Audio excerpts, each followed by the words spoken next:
ಸುಮಾರು ಜನ ನನಗೆ ಮೆಸೇಜ್ ಮಾಡ್ತಿದ್ದೀರಾ, ಮತ್ತು ಹೆಂಗೆ ಅಣ್ಣ ಹೈನುಗಾರಿಕೆ ನಾವು ಸ್ಟಾರ್ಟ್ ಮಾಡಬೇಕು, ಹಸುಗಳನ್ನ ಸಾಕಬೇಕು, ಹೆಂಗೆ ಏನು ಎತ್ತ ಅಂತ ಸುಮಾರು ಜನ ಮೆಸೇಜ್ ಮಾಡ್ತೀರಾ. ಅವ್ರಿಗೆ ಈ ವಿಡಿಯೋ ಮುಖಾಂತರ ತಿಳಿಸ್ಕೊಡ್ತೀನಿ. ಹಾಯ್ ಹಲೋ ನಮಸ್ತೆ ಗುರು, welcome back to my YouTube channel. Please ಯಾರ್ಯಾರು ಹೊಸ್ದಾಗಿ ನೋಡ್ತಾ ಇದ್ದೀರಾ ಪ್ಲೀಸ್ ಸಬ್ಸ್ಕ್ರೈಬ್ ಮಾಡ್ಕೊಳ್ರಿ. ವಿಡಿಯೋ ಫುಲ್ ನೋಡಿರಿ ಹೇಗಿದೆ ಅಂತವ. ಕೊನೆಯದಾಗಿ ಒಂದು ಕಮೆಂಟ್ ಹಾಕ್ರಿ. ವಿಡಿಯೋ ಇಷ್ಟ ಆದರೆ ಬೇರೆಯವ್ರಿಗೆ ಶೇರ್ ಮಾಡಿರಿ. ಇವಾಗ ಹೇಳ್ತಿದ್ದೀನಿ ನೋಡಿರಿ, ಈಗ ನಾನೇ ನಿಮಗೆ ತೋರಿಸ್ತಾ ಇರ್ತೀನಿ ವೀಡಿಯೋಸ್ಗಳಲ್ಲಿ ತುಂಬ ಈಸಿ ಇದೆ ಹಂಗೆ ಹಿಂಗೆ ಅಂತವ. ಅದರಲ್ಲಿ ನಾನು ಇಷ್ಟ ಸಂಪಾದನೆ ಮಾಡಿದೆ, ಈ ಥರ ಮಾಡ್ತಾಯಿದ್ದೀನಿ ಅಂತಲೂ ಕೂಡ ಹೇಳ್ತಾಯಿದ್ದೀನಿ. ವೀಡಿಯೋದಲ್ಲಿ ಎಲ್ಲದನ್ನು ಈಸಿ ಥರ ಕಾಣಿಸುತ್ತೆ, ಬಟ್ ಅದರಿಂದ ಹಿಂದೆ ಇರೋ ಶ್ರಮ ನನಗೊಬ್ಬಂಗೆ ಗೊತ್ತಾಗುತ್ತೆ. ಅದನ್ನು ನನಗೆ ಗೊತ್ತಾಗಿರೋ ಕಷ್ಟಗಳನ್ನ ನಾನು ನಿಮ್ಮ ಜೊತೆ ಶೇರ್ ಮಾಡ್ಕೋಬೇಕು ಅಂತ ಹೇಳೋಕ್ಕೆ ಇಷ್ಟಪಡ್ತೀನಿ. ಹೈನುಗಾರಿಕೆ ಅಂದರೆ ಅದೊಂದು ಶ್ರಮ ಜೀವನ. ಈಸಿಯಾಗಿ ಮಾಡಬೇಕು ಅಂದ್ಕೊಂಡ್ರೆ ಅದು ಸಾಧ್ಯ ಅಲ್ಲ. ತುಂಬಾ ಅಂದರೆ ತುಂಬ ಕಷ್ಟಪಡಬೇಕು. ಹೇಳ್ದಷ್ಟು ನಾನು ಬೆಳಗ್ಗೆ ಹೇಳ್ತೀನಿ, ಹಾಲು ಕರೆದು ಬಿಡ್ತೀನಿ, ತಗೊಂಡಾಗ ಹಾಕ್ಬಿಡ್ತೀನಿ ಡೈರಿಗೆ ಹಾಲನ್ನ, ಮತ್ತು ಅದರಿಂದ ಅಮೌಂಟ್ ಬಂದುಬಿಡುತ್ತೆ ತಿಂಗಳಿಗೊಂದ್ಸಲ ದೊಡ್ಡದಾಗೆ. ಅದನ್ನು ನಾನು ತೋರಿಸ್ಬಿಡ್ತೀನಿ. ಅದೆಲ್ಲ ಹೈನುಗಾರಿಕೆ ಅಂತ ಅಂದರೆ ಹಸುಗಳನ್ನ ಫಸ್ಟು ಮನೆಯವರಂತೆ ನಾವು ಪ್ರೀತಿ ಕೊಡಬೇಕು. ನಾವು ಒಂದು ಸಲ ಅವಕ್ಕೆ ಪ್ರೀತಿ ಕೊಟ್ಬಿಟ್ರೆ ಅವು ಜೀವನ ಪೂರ್ತಿ ನಿಮ್ಮನ್ನ ಹಚ್ಕೊಂಬಿಟ್ರೆ ಅದ್ರ ಪ್ರೀತಿನೇ ಬೇರೆ ಇರುತ್ತೆ. ಹಾಗೆ ನೆಮ್ಮದಿ ಕೂಡ ಇದೆ. ನಮ್ಮ ಜೀವನ ನನ್ನ ಹಸು ನನ್ನ ಕೆಲಸ ಅಂದ್ಕೊಂಡು ಹೋದರೆ ಅದು ಎಲ್ಲ ಈಸಿನೇ ಆಗುತ್ತೆ.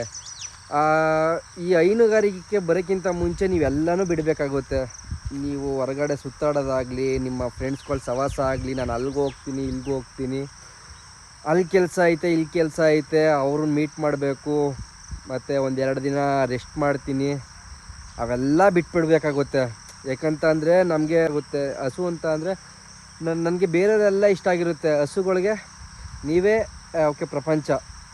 ನೀವೇನು ಸಾಕಿರ್ತೀರ ಹಸುಗಳ್ನ ಅವಕ್ಕೆ ನೀವೇ ಪ್ರಪಂಚ ಆಗಿಬಿಟ್ಟಿರ್ತೀರ. ನೀವು ಒಂದು ದಿನ ಇಲ್ಲ ಅಂತ ಅಂದರೆ ಅವ್ಕೆ ಕಣ್ಣು ಕಾಣಲಿಲ್ಲ ಅಂತ ಅಂದರೆ ಅವಕ್ಕೇನೋ ಒಂಥರ ಹಿಂಸೆ ಅನ್ನಿಸ್ತಾ ಇರುತ್ತೆ. ನಾನು ನೋಡಿದ ಪ್ರಕಾರ, ನಾನೇ ಲೆಕ್ಕಾಚಾರ ಹಾಕ್ಕೊಂಡ್ರೆ ಇದುವರೆಗೂ ಬೆಂಗಳೂರು ಬಿಟ್ಟು ಹತ್ತತ್ರ ಒಂದು ವರ್ಷದ ಮೇಲೆ 6 ತಿಂಗಳು 7 ತಿಂಗಳಾಯಿತು. ಇದುವರೆಗೂ ನಾನು ಬೆಂಗಳೂರು ಕಡೆ ಕಾಲೇ ಇಕ್ಕಿಲ್ಲ ಹೇಳಬೇಕು ಅಂತ ಅಂದರೆ. ಹೋಗೇ ಇಲ್ಲ. ನನ್ನ ಕೆಲಸ ಆಯಿತು, ನಾನಾಯಿತು, ಅಷ್ಟಲ್ಲೇ ಇರಬೇಕು. ಆವಾಗಾದರೆ ಹೈನುಗಾರಿಕೆಯಲ್ಲಿ ಮಾಡೋಕ್ಕೆ ಈಸಿ ಅನಿಸುತ್ತೆ. ನಾವು ಅಲ್ಲಿ ಇಲ್ಲಿ ಹೋಗ್ಬಿಟ್ರೆ ಅದ್ರ ಮೇಲೆ ಜವಾಬ್ದಾರಿ ಅನ್ನೋದು ಹೋಗ್ಬಿಡುತ್ತೆ. ಬಿಡು ಸುತ್ತಾಡ್ಕೊಂಬರೋಣ, ಅಲ್ಲಿರುತ್ತೆ ಇಲ್ಲಿರೋ ಏನು ಇರ್ತವೆ ಹಸುಗಳು ಮನೇಲಿ, ಏನೋ ಯಾರೋ ಒಬ್ಬರು ಮಾಡ್ತಾಯಿರ್ತಾರೆ ಅಂದ್ಕೊಂಬಿಟ್ರೆ ಅದ್ರ ಮೇಲೆ ಇಂಟ್ರೆಸ್ಟ್ ಹೋಗ್ಬಿಡುತ್ತೆ. ನಾವು ನಮ್ಮ ಫೋಕಸ್ ಇಟ್ಕೊಂಡು ಹೈನುಗಾರಿಕೆ ಮೇಲೆ, ಹಸು ಸಾಕಾಣಿಕೆ ಮೇಲೆ ಫೋಕಸ್ ಕೊಟ್ಟರೆ ಯಾವುದೂ ಹಿಂಸೆ ಆಗೋಲ್ಲ. ನಾವು ಅಲ್ಲಿ ಇಲ್ಲಿ ಹೋಗ್ತೀನಿ ಅಂತಂದರೆ ಖಂಡಿತ ಹಿಂಸೆ ಆಗಿಬಿಡುತ್ತೆ ಸೀರಿಯಸ್ಸಾಗೆ. ಮತ್ತು ಕಷ್ಟ ಇದೆ ಏನಕ್ಕಪ್ಪ ಅಂತ ಅಂದರೆ ಬೆಳಗ್ಗೆನೇ ಅಷ್ಟೊತ್ತಿಗೆ ಎದ್ದೇಳಬೇಕಾಗುತ್ತೆ, ಅದರದ್ದು ಕೇರ್ ನೋಡಬೇಕಾಗುತ್ತೆ, ತಿಂಡಿ ಕೊಡಬೇಕು, ಮತ್ತು ಅದನ್ನು ತೊಳಿಬೇಕು, ಮತ್ತು ಹಾಲು ಕರಿಬೇಕು, ಮತ್ತು ಬ್ಯಾಕ್ ಪೇನ್ ಬರುತ್ತೆ. ಮೆಂಟಲಿ ಒಂದು ಸತಿ ಏನೋ ನಮ್ಗೆ ಹುಷಾರಿಲ್ಲ ಅಂತ ಅಂದರೆ ಮನೇಲಿ ನೋಡ್ಕೊಳ್ಳೋದಿಲ್ಲ ಅಂತ ಅಂದ್ಬಿಟ್ರೆ ಪ್ರಾಣ ಹೋಗೋ ಥರ ಆಗಿಬಿಡುತ್ತೆ. ಹೆಚ್ಚಾಗಿ ಮನೆಯವ್ರ ಸಪೋರ್ಟ್ ಇರಬೇಕು. ಮನೆಯವ್ರ ಸಪೋರ್ಟ್ ಇಲ್ಲ ಅಂತ ಅಂದರೆ ಖಂಡಿತವಾಗಿ ಹೈನುಗಾರಿಕೆ ಮಾಡೋಕ್ಕೆ ಬರಲೇಬೇಡ್ರಿ. ನೀವು ಒಬ್ಬರೇ ಮಾಡ್ತೀನಿ ಅಂತ ಅಂದರೆ ಖಂಡಿತ ಆಗೋದಿಲ್ಲ. ಏನೇ ಅಂತ ಅಂದ್ರೂ ಮನೇಲಿ ಸಪೋರ್ಟ್ ಇತ್ತು ಅಂತ ಅಂದರೆ ಹೈನುಗಾರಿಕೆ ಸ್ಟಾರ್ಟ್ ಮಾಡಿರಿ, ಚೆನ್ನಾಗಿರುತ್ತೆ. ಇಲ್ಲ ಅಂತ ಅಂದರೆ ಖಂಡಿತ ನೀವು ಹೈನುಗಾರಿಕೆಗೆ ಬರಲೇಬೇಡ್ರಿ. ಮನೆ ಸಪೋರ್ಟ್ ಇತ್ತು ಅಂತ ಅಂದರೆ ಖಂಡಿತ ಹೈನುಗಾರಿಕೆ ಮಾಡಿರಿ, ಸಕ್ಸಸ್ ಕಾಣ್ತೀರಾ. ಇವಾಗೆಲ್ಲ ಸೋಷಿಯಲ್ ಮೀಡಿಯಾ ತುಂಬಾ ಸ್ಟ್ರಾಂಗ್ ಐತೆ. ಯೂಟ್ಯೂಬ್ಗಳಲ್ಲಿ ನೋಡ್ಕೊಂಬಿಡ್ತೀರಾ ವೀಡಿಯೋಗಳ್ನ. ನಾನು ಹೈನುಗಾರಿಕೆ ಸ್ಟಾರ್ಟ್ ಮಾಡಿಬಿಡ್ಬೇಕು, 4 ಹಸು ಕಟ್ಬಿಡ್ಬೇಕು, ಹಾಲು ಕರೆದ್ಬಿಟ್ಟು ತಗೊಂಡೋಗಿ ಡೈರಿಗೆ ಹಾಕ್ಬಿಟ್ರೆ ಒಂದು 60,000 70,000 ದುಡ್ಡು ಬಂದುಬಿಡುತ್ತೆ, ಆರಾಮಾಗಿ ಜೀವನ ಕಳೆದ್ಬಿಡ್ಬೋದು ಅಂತ ನಿಮ್ಮ ಅನಿಸಿಕೆ ಇರುತ್ತೆ. ಯಾಕಂದರೆ ಅದು ಒಂಥರ ಹುಮ್ಮಸ್ಸು, ನಾನು ಮಾಡೇ ಬಿಡ್ತೀನಿ ಅನ್ನೋ. ಅದರಿಂದ ಇರೋ ಶ್ರಮ ತುಂಬ ಇದೆ, ತುಂಬ ಅಂದರೆ ತುಂಬ ಐತೆ, ಹೇಳೋಕ್ಕೆ ಅಸಾಧ್ಯ. ಬೆಳಗ್ಗೆ ಎದ್ದು ಹೋಗಿ ಅವಕ್ಕೆ ಮೇವುಗಳನ್ನ ತಗೊಬಂದು ಹಾಕಿ ಅವಳನ್ನ ಕಟ್ಟಾಕಿ, ಅವು ಏನಾರ ಆದ್ವಾ ಬಿಟ್ವಾ ಚೆನ್ನಾಗಿ ತಿಂತದವ ಅವನ್ನ ನೋಡಿ ತಿರ್ಗಾ ನಮಗೆ ಬಾಡಿ ಎಲ್ಲ ಫುಲ್ ಫೇನಾಗಿರುತ್ತೆ. ನಾವು ರೆಸ್ಟ್ ಮಾಡಬೇಕು. ರೆಸ್ಟ್ ಮಾಡೋ ಟೈಮಲ್ಲಿ ಯಾವಾರ ಹಸುಗಳು ಏನಾರು ಹುಷಾರು ತಪ್ಪಿತು ಅಂತ ಅಂದರೆ ರೆಸ್ಟ್ ಅನ್ನೋದೇ ಹೋಗ್ಬಿಡುತ್ತೆ, ಮತ್ತು ಯೋಚನೆ ಕೂಡ ಹಸುಗಳ ಮೇಲೆ ಇರುತ್ತೆ. ಅದರಿಂದವ ನೋಡ್ಕೊಂಡು ಹಸು ಸಾಕಾಣಿಕೆ ಮಾಡಿರಿ. ಬಟ್ ಆದರೆ ಅದು ನಿಮ್ಮ ಶಕ್ತಿ, ನಿಮ್ಮ ಮೆಂಟಾಲಿಟಿ ಹೆಂಗಿರುತ್ತೆ, ನಾನು ಇದರಲ್ಲೇ ಜೀವನ ಕಳ್ಕೊಂಡು ಹೋಗೇ ಬಿಡ್ತೀನಿ, ನಾನು ಇಡೀ ಲೈಫು ನಾನು ಹೈನುಗಾರಿಕೆನೇ ಇಕ್ತೀನಿ ಅಂತ ಅಂದರೆ ಖಂಡಿತ ಸ್ಟಾರ್ಟ್ ಮಾಡಿರಿ. ಈಗ ನಾನು ಅದೇ ಮೆಂಟಾಲಿಟಿ ಇದ್ದಿದ್ದು, ನಾನು ಈ ಲಾಸ್ ಆದ್ರೂ ಇದರಲ್ಲೇ ಆಗಬೇಕು, ಲಾಭ ತೆಗೆದ್ರೂ ಹೈನುಗಾರಿಕೆಯಲ್ಲೇ ತೆಗಿಬೇಕು ಅಂತ ನಾನು ಮೆಂಟಲಿ ಫಿಕ್ಸ್ ಆಗಿದ್ದೆ. ಅದೇ ಥರ ಮಾಡ್ತಾಯಿದ್ದೀನಿ. ನಾನು ಒಂದು ವರ್ಷದ ಹಿಂದೆ ಫಸ್ಟ್ ಸ್ಟಾರ್ಟಿಂಗ್ ತಗೊಂಡಿದ್ದು ಒಂದೇ ಹಸು. ಈಗ ನನ್ನ ಹತ್ರ 7 ಇದೆ, ಕರುಗಳೆಲ್ಲ ಸೇರಿಸಿ. ತಾಳ್ಮೆಯಿಂದ ಕಾಯಬೇಕು. ತಾಳ್ಮೆ ಇದ್ದರೆ ಏನು ಬೇಕಾದ್ರೂ ಮಾಡ್ಬೋದು ಹೈನುಗಾರಿಕೆಯಲ್ಲಿ. ತಾಳ್ಮೆ ಕಳ್ಕೊಂಬಿಟ್ರೆ ನೀವು 1 ವರ್ಷಷ್ಟೊತ್ತಿಗೆ ಎಷ್ಟು ಲಾಸ್ ಮಾಡ್ಕೊತೀರ ಅಂತ ಅಂದರೆ ಹೇಳಲಿಕ್ಕೆ ಅಸಾಧ್ಯ, ಅಷ್ಟು ಲಾಸ್ ಮಾಡ್ಕೊಂಬಿಡ್ತೀರ. ಫೋಕಸ್ ಒಂದು ಕಡೆ ಇತ್ತು ಅಂತ ಅಂದರೆ ಯಾವುದೇ ಕಾರಣಕ್ಕೂ ಲಾಸ್ ಆಗೋದಿಲ್ಲ. ಆರಾಮಾಗಿ ಮಾಡಿರಿ. ಇಷ್ಟು ಹೇಳ್ತೀನಿ. ಹೈನುಗಾರಿಕೆ ಹೊಸ್ದಾಗಿ ಸ್ಟಾರ್ಟ್ ಮಾಡೋರಿಗೆ ಇಷ್ಟಿದ್ರೆ ಸಾಕು. ಮತ್ತು ಮೇನಾಗೆ ನೀವು ಜೀವನದಲ್ಲಿ ನಾನು ಜಾಸ್ತಿ ಹಸುಗಳನ್ನ ಕಟ್ತೀನಿ ಅಂದ್ಕೊಂಬಿಟ್ರೆ ಅವಕ್ಕೆ ಮೇವು, ಹಸಿರು ಮೇವು ಮತ್ತು ಒಣ ಮೇವು ನೀವು ಖಂಡಿತವಾಗ ಅವೆರಡನ್ನೂ ಜಾಸ್ತಿ ಜೋರಾಗಿ ಮಾಡ್ಕೊಂಬಿಡ್ರಿ. ಇಲ್ಲ ಅಂತ ಅಂದರೆ ಅವನ್ನ ಕೊಂಡಿ ತಗೊಬಂದು ಹಾಕ್ತೀನಿ ಅಂತ ಅಂದರೆ ನೀವು ಏನು ಮಾಡಿದ್ರೂ ನೀವು ಲಾಭ ತೆಗಿಯೋಕ್ಕಾಗಲ್ಲ, ನಷ್ಟನೇ ಆಗುತ್ತೆ ಹೊರತು ಲಾಭ ಅಂತೂ ಖಂಡಿತ ತೆಗಿಯೋಕ್ಕೆ ಆಗೋದಿಲ್ಲ.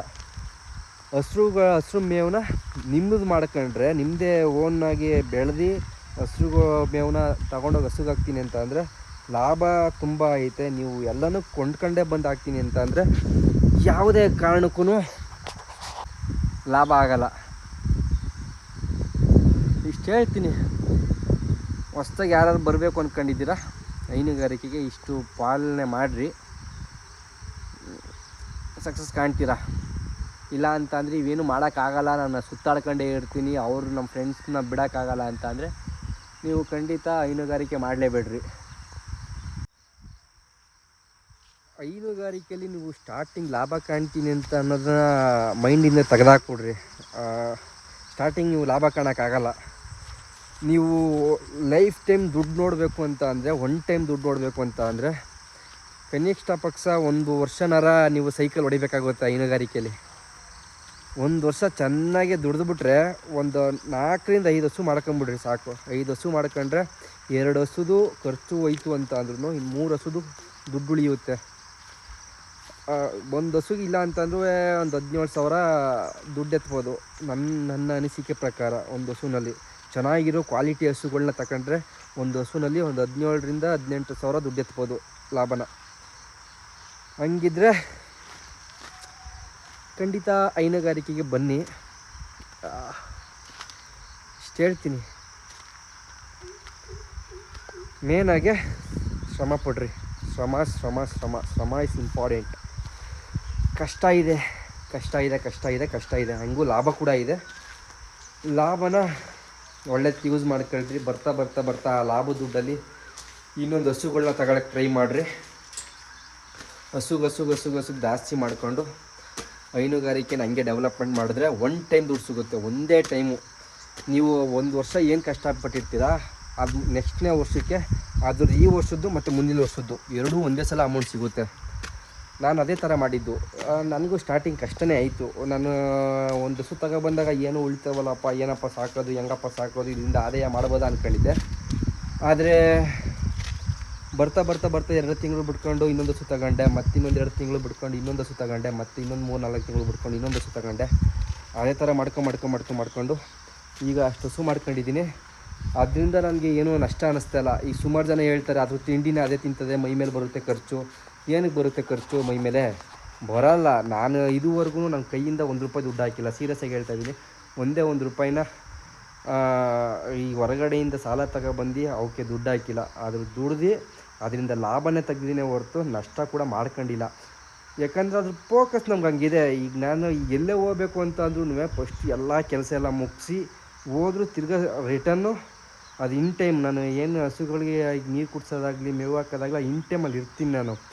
ಅದೇ ರೀತಿ ಮೈಂಡಲ್ಲಿ ಫಿಕ್ಸ್ ಆಗಿಬಿಡ್ಬೇಕು ನೀವುಗಳು. ಇಲ್ಲ ಅಂತ ಅಂದರೆ ಕಷ್ಟ ಆಗ್ಬಿಡುತ್ತೆ ಹೈನುಗಾರಿಕೆ. ಇಲ್ಲಾಂದರೆ ಮಾಡ್ಲಿಕ್ಕೆ ಬರಲೇಬೇಡ್ರಿ. ನಾನು ಇಷ್ಟು ಹೇಳ್ತೀನಿ. ಇಲ್ಲೇ ಇಷ್ಟು ಪಾಲಿಸಿನ ಪಾಲಿಸ್ಲಿಲ್ಲ ಅಂತ ಅಂದರೆ ಹೈನುಗಾರಿಕೆ ಕಡೆ ತಲೆನೇ ಹಾಕ್ಬೇಡ್ರಿ. ಇಲ್ಲಾಂದರೆ ಬೇರೆ ಕೆಲಸಗಳಿದೆ. ಆಗ ನನ್ನ ಕೆಲಸ ಮಾಡ್ಕೊಂಡು ಇವಾಗ ನೀವು ಏನೇನು ಕೆಲಸ ಮಾಡ್ತಾ ಇರ್ತೀರ ಅದ್ರಲ್ಲಿ ನೆಮ್ಮದಿ ಕಾಣ್ತಿರ್ಬೇಕಾದ್ರೆ ಅದೇ ಕೆಲಸ ಮಾಡ್ಕೊಂಡು ಹೋಗ್ಬಿಡ್ರಿ. ನೀವು ನಮ್ಮ ಹೈನುಗಾರಿಕೆ ಬಂದ್ಬಿಟ್ಟು ನೆಮ್ಮದಿ ಕಾಣಬೇಕು ಅಂತ ಅಂದರೆ ಇಷ್ಟೆಲ್ಲ ತ್ಯಾಗಗಳು ಮಾಡಬೇಕಾಗುತ್ತೆ. ಫ್ರೆಂಡ್ಸ್ಗಳು ಬಿಡಬೇಕಾಗುತ್ತೆ, ಹೊರಗಡೆ ಸುತ್ತಾಡೋದು ಬಿಡಬೇಕಾಗುತ್ತೆ.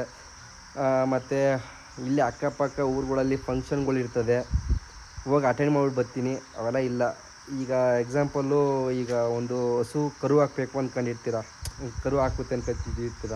ಇನ್ ಟೈಮ್ಗೆ ಅದು ಯಾವಾಗ ಒಂದು 2 ದಿನ 3 ದಿನ ಮುಂಚೆಗೆ ಆಚೆ ಈಚೆ ಕರು ಹಾಕೋ ಟೈಮಲ್ಲಿ ಇರ್ತದೆ. ಆ ಟೈಮಲ್ಲಿ ಒಂದು ಫಂಕ್ಷನ್ ಬಿದ್ದಿರುತ್ತೆ. ಈಗ ಹಸು ತಾವು ಇರಲೇಬೇಕಾಗುತ್ತೆ ನೀವುಗಳು.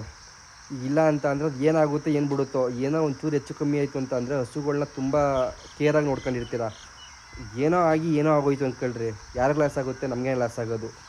ಅದಕ್ಕೋಸ್ಕರ ಯಾವುದೇ ಮಾಡಬೇಕು ಅಂದ್ರೂ ಅದ್ರ ಕಡೆ ಗಮನ ಕೊಟ್ಟು ಮಾಡಿದ್ರೆ ಯಾವುದೇ ಲಾಸ್ ಆಗೋಲ್ಲ. ಮಾಡಿರಿ. ನಮ್ಮ ಅಚ್ಚನೂ ಈಗ ಹೈನುಗಾರಿಕೆ ಸ್ಟಾರ್ಟ್ ಮಾಡಬೇಕು ಅಂತ ಇದ್ದಾನೆ. ಕೇಳೋಣ. ಹಾಯ್ ಮಚ್ಚ, ಈಗ ನೀನು ಹೈನುಗಾರಿಕೆ ಸ್ಟಾರ್ಟ್ ಮಾಡಬೇಕು ಅಂತ ಇದೆಯಾ?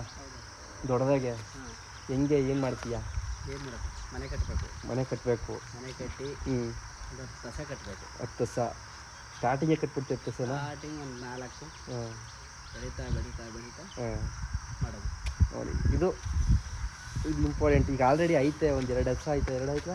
2 ಇದೆ. 2 ಐತೆ. ಒಂದು ಕರೀತೈತೆ 5 ಲೀಟ್ರ್. ನೋಡ್ದಾ? ಈಗ 2 ಹಸುನಲ್ಲಿ ಅವನು ಅನುಭವ ತಿಳ್ಕೊಂಡಿದ್ದಾನೆ. ಈಗ ಅದ್ರಲ್ಲಿ ಗೊತ್ತು ಆದಾಯ ಎಷ್ಟಾಗುತ್ತೆ, ಲಾಸ್ ಎಷ್ಟಾಗುತ್ತೆ ಅಂತ. ಹೇಗೆ ಮಾಡಬೇಕು ಅಂತ ಅವ್ನು ಮೆಂಟಲಿ ಗೊತ್ತಾಗಿರುತ್ತೆ. ಅದಕ್ಕೋಸ್ಕರ ಅವ್ನು 10 ಕಟ್ತೀನಿ ಅಂತ ಹೇಳ್ತಾವನೆ. ಅದು ಇಂಪಾರ್ಟೆಂಟು. ಈಗ ಅಲ್ಲಿ ಹೋಗ್ಬೇಕಲ್ಲ, ಅವಾಗೇನು ಮಾಡ್ತೀಯ? ಹಾಗೆಲ್ಲ ಹೋಗಲ್ಲ. ಹೋದ್ರೂ ಕರೆಕ್ಟಾಗಿ ರೀಚ್ ಆಗಬೇಕು ಆ ಟೈಮ್ಗೆ. ಇದು ಹೈನುಗಾರಿಕೆಯಲ್ಲಿರೋ ನೋಡಿದ್ರಾ, ಇದೇ ಹೈನುಗಾರಿಕೆಯಲ್ಲಿ ಸಮಸ್ಯೆ. ಎಲ್ಲೇ ಹೋದ್ರೂ ಆ ಟೈಮ್ ಇನ್ ಟೈಮ್ ಇರಲೇಬೇಕು. ಓಕೆ ಫ್ರೆಂಡ್ಸ್, ಇಷ್ಟು ಹೇಳ್ತಾ ಈ ವಿಡಿಯೋನ ಇಲ್ಲಿ ಎಂಡ್ ಮಾಡ್ತಾ ಇದ್ದೀನಿ. ವಿಡಿಯೋ ಇಷ್ಟ ಆದರೆ ಲೈಕ್ ಮಾಡಿರಿ, ಶೇರ್ ಮಾಡಿರಿ, ಕಮೆಂಟ್ ಮಾಡಿರಿ, ಪ್ಲೀಸ್ ಸಬ್ಸ್ಕ್ರೈಬ್ ಮಾಡ್ಕೊಳ್ರಿ. ಓಕೆ ಫ್ರೆಂಡ್ಸ್, ಬಾಯ್ ಬಾಯ್ ಬಾಯ್.